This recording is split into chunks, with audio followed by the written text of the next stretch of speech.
रूस के राष्ट्रपति व्लादिमीर पुतिन इस वक्त बहुत नाराज होंगे। उनका गुस्सा सातवें आसमान पर होगा। इसकी वजह है एक धमाके में उनके न्यूक्लियर चीफ का मारा जाना।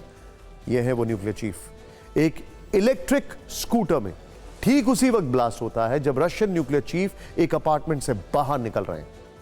उनके असिस्टेंट की भी इसमें मौत होती है। इस रिपोर्ट में रूस के न्यूक्लियर चीफ की हत्या से जुड़े सवालों के एक एक जवाब आपको मिलेंगे। जरा ध्यान से देखिए। नवंबर में रूस का अपनी परमाणु नीति में बदलाव करना और दिसंबर में रूस के न्यूक्लियर चीफ इगोर किरिलोव का एक बम धमाके में मारा जाना महज इत्तेफाक नहीं हो सकता। पुतिन ने इगोर किरिलोव को अपनी एनबीसी यानी nuclear biological chemical defence force का चीफ बनाया था। यानी आप समझ सकते हैं कि इगोर किरिलोव का मारा जाना रूस के लिए कितना बड़ा झटका है।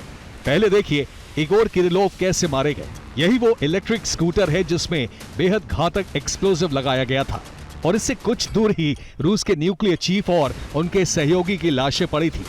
रिपोर्ट्स के मुताबिक यह धमाका क्रेमलिन से सिर्फ 7 किलोमीटर दूर एक अपार्टमेंट के बाहर हुआ। एक इलेक्ट्रिक स्कूटी में 300 ग्राम टीएनटी विस्फोटक फिट किया गया था। किरिलोव जैसे ही अपार्टमेंट से बाहर निकले, टीएनटी में शक्तिशाली विस्फोट हो गया। धमाका इतना तेज था कि 4 मंजिल ऊपर तक खिड़कियों के कांच टूट गए।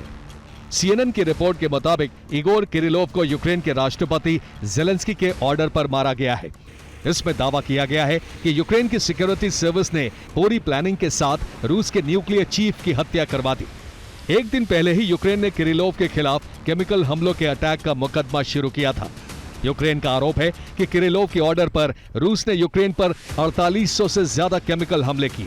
रूस के केमिकल हमलों में यूक्रेन के 2000 से ज्यादा सैनिक घायल हुए थे। मई में अमेरिका ने भी रूस पर केमिकल हमलों के इस्तेमाल का आरोप लगाया था। ब्रिटेन और कनाडा ने भी किरिलोव को अपने देशों में बैन कर दिया था। किरिलोव पिछले 4 महीनों में दुश्मनों का शिकार होने वाले तीसरे बड़े रूसी अधिकारी हैं। 28 सितंबर को रूस के ड्रोन स्पेशलिस्ट कर्नल एलेक्सी कोलोमेत्सेव की हत्या कर दी गई थी। 12 दिसंबर को रूस के मिसाइल एक्सपर्ट मिखाइल शेतस्की की गोली मारकर हत्या कर दी गई। और अब 16 दिसंबर को रूस के न्यूक्लियर चीफ इगोर किरिलोव बम धमाके में मारे गए, जिनकी हत्या का आरोप यूक्रेन पर लगा है। यानी हम कह सकते हैं कि रूस के टॉप अधिकारियों के मारे जाने से पुतिन बेहद गुस्से में होंगे और रूस कभी भी यूक्रेन के खिलाफ कोई बड़ा कदम उठा सकता है।